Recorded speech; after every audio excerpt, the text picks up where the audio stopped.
Lahating. Hello everyone and welcome to my queer channel. I'm your host Queershan and today I am green. And I'll tell you why that is. My bodysuit for one of my costumes for Celebration Europe has finally come in after a bit of a worrying delay in which the original one I ordered actually got broken in the post. So the company very kindly had another one made for me and shipped it over astonishingly quickly. I'm absolutely over the moon with it. I've wanted one of these for a while for cosplay and whatnot.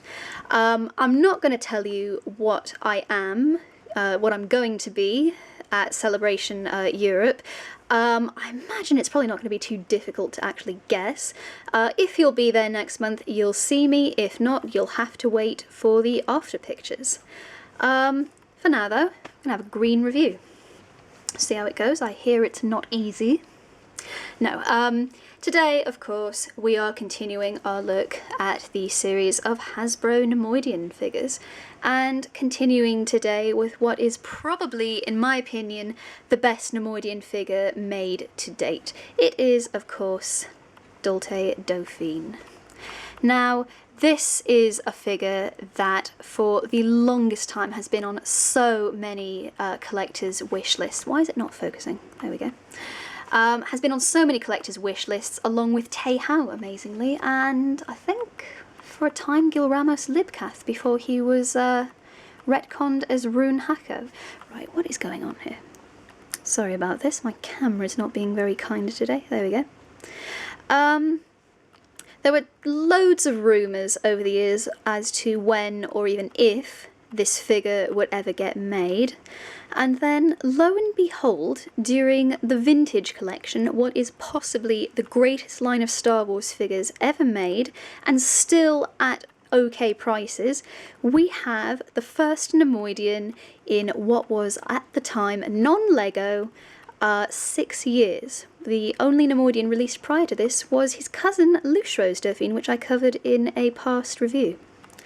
Before we actually go into the figure itself, just to show you the single accessory it comes with. First Neimoidian to actually come with a little blaster that doesn't include the guards or the commanders, which came with larger rifles. Just put that aside for now. Now, before we actually go into this figure, what I do want to show you quickly is actually a custom Daultay that I made a number of years ago when I was quite a bit younger. I based it off of a Daultay Dofine figure. It isn't in the best shape nowadays, having moved quite a bit, and given that my sculpting and painting weren't quite so good in those days, but I was desperate for a Daultay figure. I found a very good example of a customised one online, and I did my best to try and replicate it. And as I say, very old by this point. Has been in a lot better shape. He's cracked there. I think that was during 1 or 2 flights from the US over the years. Originally, I think I did actually paint his mitre a different colour. As you can see, the paint has all chipped away, so it just leaves these horrible blotches of darker paint everywhere. As I said, a very basic recreation of it, and not a very good one, if I'm brutally honest. The figure that I actually modelled it off of used a Rune Hako figure, which I thought was fantastic because it of course preserved the elbow articulation that the Rune figure had. Oops, don't want to break him further. Of course, the Daultay figure also had the same elbow articulation, which again I was able to preserve very, very crudely for this figure. Other than that, it was just a matter of trying to add the right amounts of Sculpey here and there. His articulation is reduced quite a bit, but again, he was more for display than anything. As I say, not a wonderful custom, and as a result, I'm very, very glad that we got the real thing about a year later. So let's have a look at him. I said, of course, earlier that I thought that this was, objectively speaking, the best Neimoidian figure released to date. I don't think there's actually too much arguing with that, if I'm honest. Let's have a look at the face work, first of all. That's the one thing that the Nute Gunray and Rune Hako figures did so, there we go, did so amazingly well, was the sculpting and the facial weathering and details, and Of course, this figure is, I'm trying to figure that out actually, about 13 years ahead of the other two. I think that's correct. And of course, in that time, the facial recognition and modelling software improved tremendously. The work is outstanding. There are a couple points here and there on the Newton rune figures where it still looks a little bit artificial. This is absolutely true to life. They have captured every single wrinkle and dent in his head, every little bit of detail. I'm very sorry about this focusing, I don't know what's wrong with it today. Every little detail along his cranial ridge, the lines going up into his head. And of course, they've weathered it beautifully. They've got detail on the back of the head as well. Just an absolutely gorgeous figure. In terms of facial sculpting alone, it is easily the best figure. Newton Rune were nice, Lot Dodd was decent. Loose Rose was unfortunately a little bit lacking, just simply in that it didn't look like him, it just looked like a generic Neimoidian, but this is Daultay through and through. They've captured his lovely little wheedling expression so nicely. The only thing I don't like compared to past figures is the eyes. Why will you not focus today? As you can see on this figure, they have just done a very basic red paint job with a little bit of black across it for the horizontal pupil.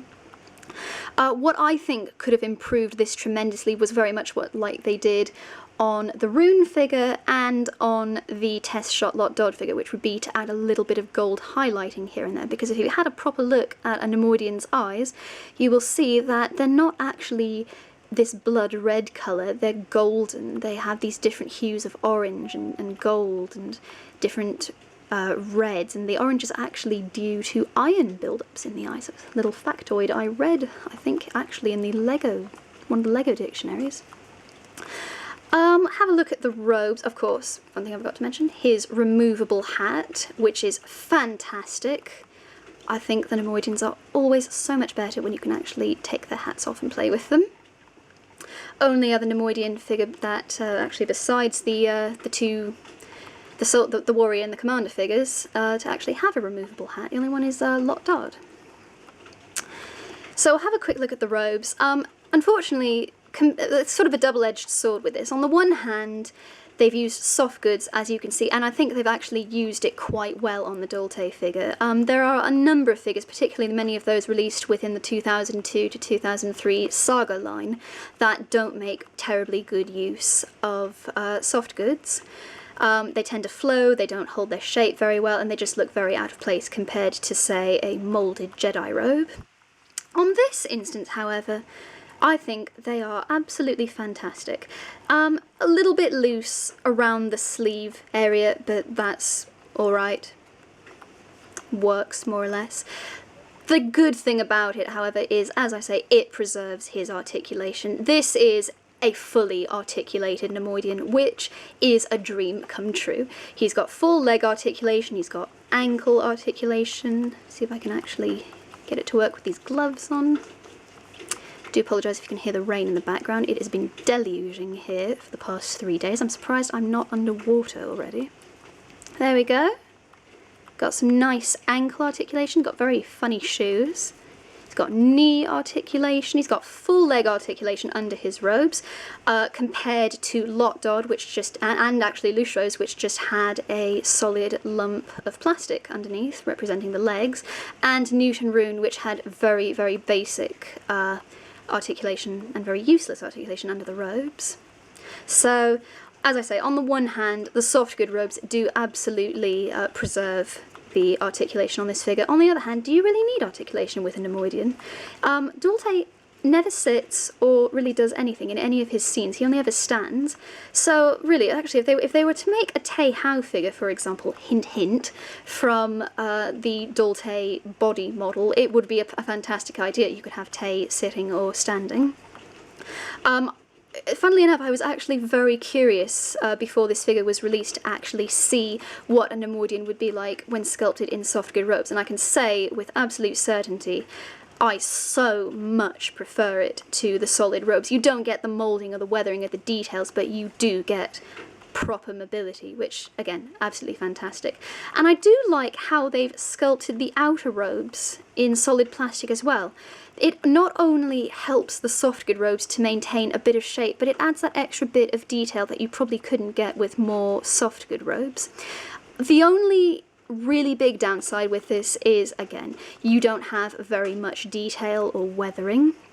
The detail on the plastic robes, for example, is very, very minor compared to the folds and the textures that you could get on the Nute Gunray and Rune Hako figures. They've done a nice job round the back here, but it's just, in my opinion, not quite as nice as the robes on the past Neimoidian figures.